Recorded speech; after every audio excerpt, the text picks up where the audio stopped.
Hello, I'm Harley Schlanger from the Schiller Institute. Welcome to our weekly strategic webcast with our founder and president, Helga Zepp LaRouche. Today is December 20th, and we're coming to the end of 2018 with an incredible flurry of activity, much of it in keeping with the tension over the course of the year between the emergence of a new paradigm and the dogged determination of the imperial forces of the City of London and Wall Street to maintain the old paradigm. Today we see a series of events that we can look at and see these broader implications. And we should start probably with the situation with China, where Xi Jinping just delivered a major address. And in the midst of this, you have an escalation of the neoconservative and neoliberal forces coming out and attacking him. So Helga, how is this China situation literally shaping the strategic fight?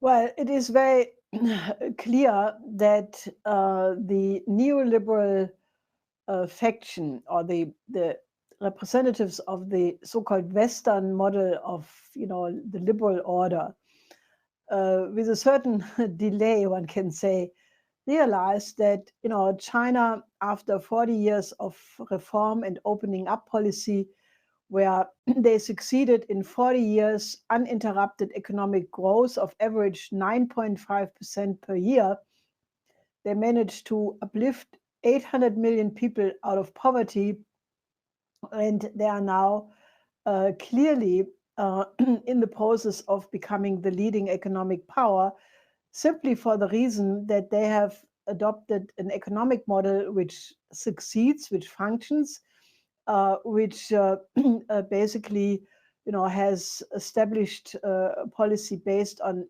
innovation, on, excellence in science and technology, and with a population of 1.4 billion, which has such a policy, it is quite obvious that they will eventually become the leading economic nation, especially given the fact that China used to be the leading nation of the world for many centuries in the past. So it's not such a surprise, or should not be.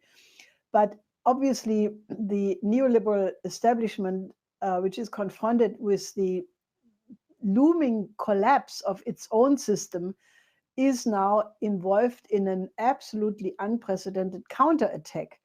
And they're really not,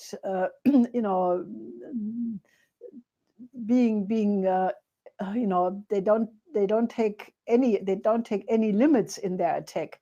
For example, the Foreign Affairs, which is the main magazine of the Council of Foreign Relations, and therefore that institution, which is the neoliberal establishment in the United States, they have 4 articles. One is relatively decent, by a Chinese professor from Tsinghua University, who says that the most likely scenario in the confrontation between the United States and China is that the two will get together when the next global financial crash occurs, simply because they will realize that they have to work together to avoid tremendous calamities.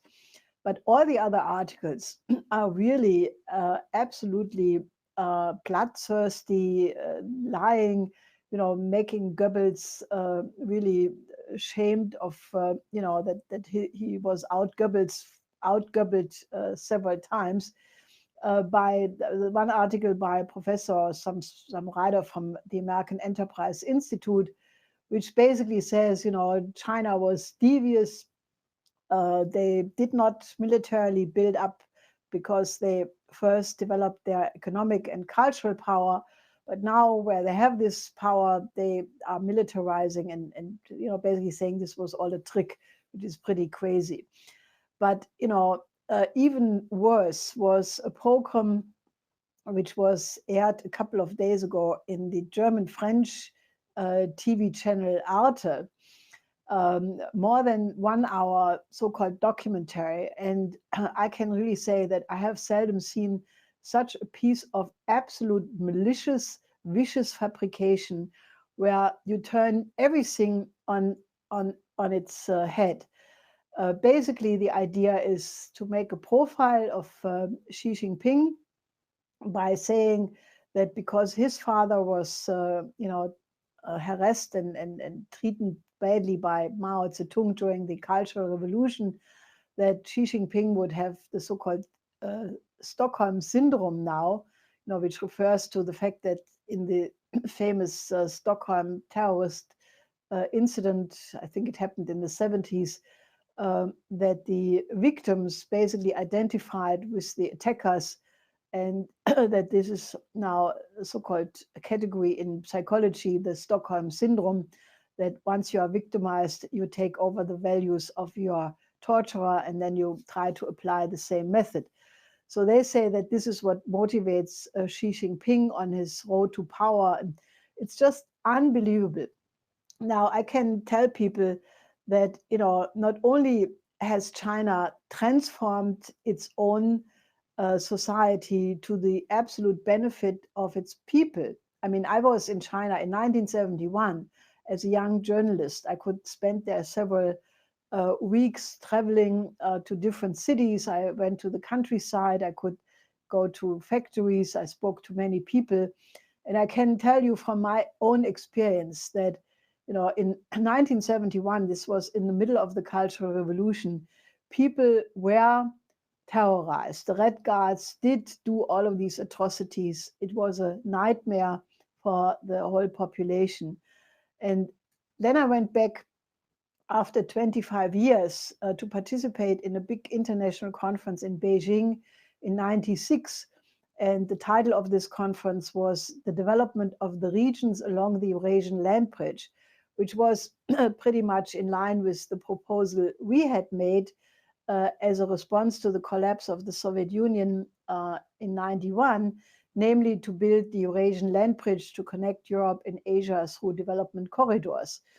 Anyway, so I was an invited speaker at this conference, and the difference between 71 and 96 was already absolutely breathtaking. People were optimistic. There was industrial development. There was improvement of the living standard as a result of Deng Xiaoping's policy of opening up and economic development. But if you compare, and I have been in China many times in the 90s, in the 2000s, and also in this decade, if you compare to 96 and now, it's like two completely different universes. There is economic growth. There is the best fast train systems on the planet. There is a growing middle class of people who have a very good living standard. And there is the aim to eliminate poverty until 2020 in every corner of China. The population is optimistic. 90% of the people think that China will have a wonderful future, that it will be in 10 years much better than now. So the reality of China is completely different than what this malicious movie says. And my interpretation is not that Xi Jinping has a Stockholm syndrome, but that he went back to the roots of the Confucian philosophy and is causing and promoting a Confucian renaissance in all of China. And that is the exact opposite of what this movie says. And for those people who need a little reality shock, they should just note the fact that 2 days ago, the Chinese space mission Chang'e 4 landed successfully on the far side of the moon, which makes China the first nation to ever have done that. And the aim of this lunar mission is to eventually bring helium-3 probes back to the planet Earth with the perspective of mining helium-3 on the moon for a future fusion economy on Earth. Now, that accomplishment, means China is doing the right thing. If the West would respond to what China is really doing, they would say, let's study what are they doing right and what are we doing wrong in the West. So I can only say this is absolutely unbelievable attack. And I can only appeal to people, look at these things yourself. do not go by the mainstream media. Read the speeches of Xi Jinping. Look at what is the effect of the Chinese economic model, and why are there so many countries in the developing countries who welcome the cooperation with China, because it helps them for the first time to overcome underdevelopment and poverty. So I really want to say this is an unbelievable reaction of a collapsing system, but this will not stop the rise of China, except if you go for World War III. But in that case, nobody would be left to enjoy it, not even those who would make such an attack, and they should keep that in mind. And I would add that for people who want to study that, the Schiller Institute has put out several reports on the China-Eurasian Land Bridge project, the World Land Bridge, that are available that go through a lot of these projects in great detail. Now, Helga, you mentioned that some of the Western analysts are suddenly recognizing the growth of China. Some see it as a great threat, but there is also a growing recognition of the collapse of the Western system, although either they're ignorant of the cause or they're trying to protect a terribly flawed system. Your husband has written extensively about this over the last 45 years. Can you just summarize for people what's wrong with this neoliberal philosophy, which causes them to reject the American system approach that's being implemented in China, and instead cling to a British monetarist policy, which is destroying the world's economy? The American system of economy and that system, which has been promoted by Gottfried Wilhelm Leibniz, who was the first one to develop this notion of physical economy, and which was subsequently promoted by Alexander Hamilton, by Friedrich List, by Henry C. Carey, and which was for sure developed very much further by my husband, Lyndon LaRouche. That system assumes that the only source of wealth is the creativity of the individual, because it's the ability of human beings to again and again discover universal physical principles, which are otherwise called scientific progress. And when you apply that scientific progress in the production process as technology, it leads to an increase of productivity and therefore an increase of the living standard, longevity, and the well-being of the population. And that is essentially what the Chinese model is approximating today. This is in stark contrast with the neoliberal monetarist model, the so-called British model, which basically looks not at the creativity of the individual, but as, at money. And therefore, this monetarist view, is quite satisfied if the stock value increases, if the profit increases, if all of these things lead to a temporary illusion of an increase of money, which for the most part is virtual. And obviously we have seen the spread of this neoliberal system, especially after the collapse of the Soviet Union, where all gaps and stops were taken out and the deregulation of the markets was just going haywire. And that led to the 2008 crash. The remedy was to print more money. They did not correct the causes of the 2008 crash, but went for quantitative easing, money printing, defense of the speculators and the banks. And that has resulted in the fact that we are now on the verge of an even bigger blowout, where many people are warning about. Janet Yellen, former head of the Federal Reserve, warned several times in the last weeks. Ron Paul, and the fact that the Fed just increased the interest rates again, very little, but nevertheless caused enormous nervousness in the markets. And there are many mines which could blow up. One of them being Deutsche Bank, which is continuously to go down. In the markets, I think it's somewhere around €7 per stock right now. or even, teetering around going below that. Or naturally, the big one is coming, which would be a disorderly Brexit, which could blow up the derivative markets of the City of London. And that is right now one of the big time bombs where already warnings are about that could really go completely out of control. So obviously, this means we have to get the West to go away from the neoliberal model, which is not functioning, which has increased the gap between rich and poor. And we have to go back to the American system, or in Germany, the system of the Kreditanstalt für Wiederaufbau, which was contributing to the economic miracle in the post-war period, and go back to those kinds of policies which benefit the common good.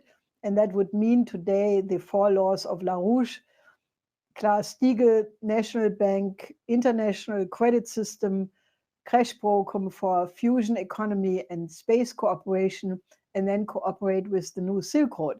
This entire package must be put on the agenda if we are supposed to avoid a total catastrophe.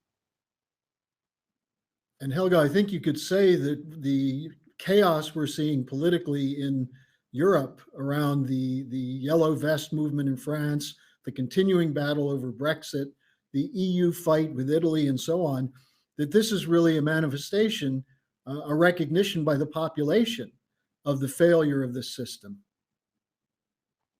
Yes, I think that the situation in France, for example, is still out of control. Macron is completely discredited. He's finished, I think that Macron came in as the big savior, En Marche, his movement. He promised all kinds of things. Now he did not deliver because he only benefited the rich. Now the yellow vests are basically segments of the population which can't make ends meet. And therefore they continue to protest. And for Macron to really deliver something for that part of the population would have to go completely against the rules of the EU. Now he has just promoted more integration of Europe, so he's caught in a no-win situation because he would have to abandon entirely what he stands for, which is not very likely to happen. So the police is obviously super nervous because now it was reported that they are considering, against the continuous blockades, the ultima ratio weapon, which is armored vehicles which have large capacities for tear gas. It is said that they can emanate in 10 seconds tear gas for 4 hectares. This weapon has never been tested or used, and obviously it would really be a complete escalation. And the French Revolution did not end so nicely. So I think we are sitting really on a powder keg, and the obvious only solution would be for France to join with Italy, Spain, Portugal, Hungary now, Greece, cooperate with the new Silk Road, and then a solution would be founded. And there are forces in France who are pushing in this direction, including Jacques Cheminade and his party Solidarité et Progrès. But the EU otherwise is in terrible shape. The Brexit, if it happens, there's no deal. There's now a new call for a vote of no confidence against May from the 4 non-Labour Party opposition parties: the Scottish, the Welsh, the Liberal Party, and the Greens. So this is, this could really go into an uncontrolled situation very fast. So we have to mobilize so that our solutions, cooperation with the new Silk Road, get rid of the casino economy, go back to a credit system instead of a monetarist system. And I would urge all of you watching, join with the Schiller Institute to help us to promote such a way out of the crisis. And Helga, in that context, the battle between Italy and the European Union, it looks as though the EU is temporarily backed down.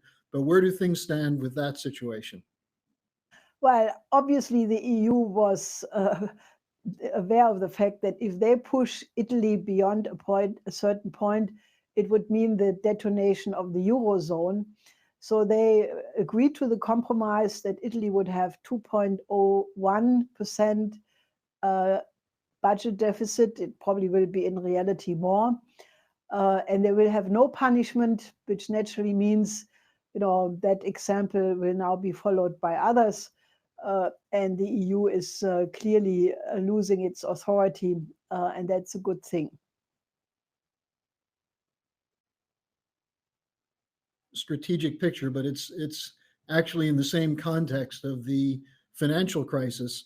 We're seeing a significant shift occurring in the last days in the United States with President Trump making two moves.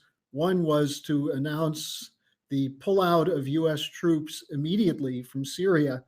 And secondly, a major agreement worked out with the president of Mexico for a development perspective, which would bring in Honduras, Guatemala, and El Salvador into an initial $10 billion investment in major infrastructure. How does this, this does reflect what you're talking about in terms of moving toward a Silk Road policy and away from this regime change, continuous war policy? Well, I think it's important that people really look at these two things, Syria and Mexico, because right now Robert Mueller is escalating his so-called investigation into literally all aspects of Trump's life. He has moved away completely from the so-called collusion between the Russian government and the Trump campaign. He has found not a shred of evidence in the entire investigation, but he has now spread this so-called witch or this witch hunt, which it is, to expenses, business deals, family connections. I mean, just every aspect of Trump's life, with the obvious aim to escalate until Trump is out of office, and basically reestablish the old neoliberal order, which Pence unfortunately would be quite reliable to immediately reintroduce, where Trump out of the picture, at least according to his speech he made a while ago against China and Russia. So given the fact that Trump is under such a barrage of attacks, it is quite remarkable that he did manage to make this agreement with Obrador, the new president of Mexico, to double US investments in the creation of many jobs in southern Mexico and the three countries, Honduras, Guatemala, and El Salvador. And as the Mexican President Obrador noted, this is attacking the root causes of the migration problem, and that it is his dream that soon nobody needs to immigrate to the United States anymore because they find jobs in Mexico and Central America. So I think this is very important and obviously a first step in the right direction. And the fact that Trump announced that the United States will pull out of Syria now because ISIS is defeated, and that would have been the only reason why the United States is in Syria, is very important. Obviously, the Pentagon, there are many forces who completely oppose that and try to slow it down. But I think it's also a step in the right direction, especially because the Astana forces, that is Russia, Iran, and Turkey, have now announced that basically a constitutional committee has been created, 50 representatives of the Syrian government, 50 of the different opposition groups, and 50 representatives coming from the United Nations. They are all working out now a draft constitution, and then you can have elections, and then the reconstruction of Syria can begin. So in earnest. I mean, it's already taking place to a certain extent.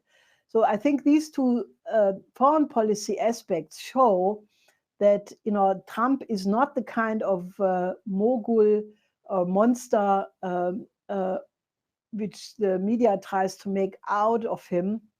But, you know, the attacks against Trump, against Russia and China all come from the same forces who basically, I think it has been stated very clearly by a paper by the House of Lords of Great Britain, who basically say that if Trump would be re-elected, then the basis for the special relationship between the United States and Great Britain would disappear.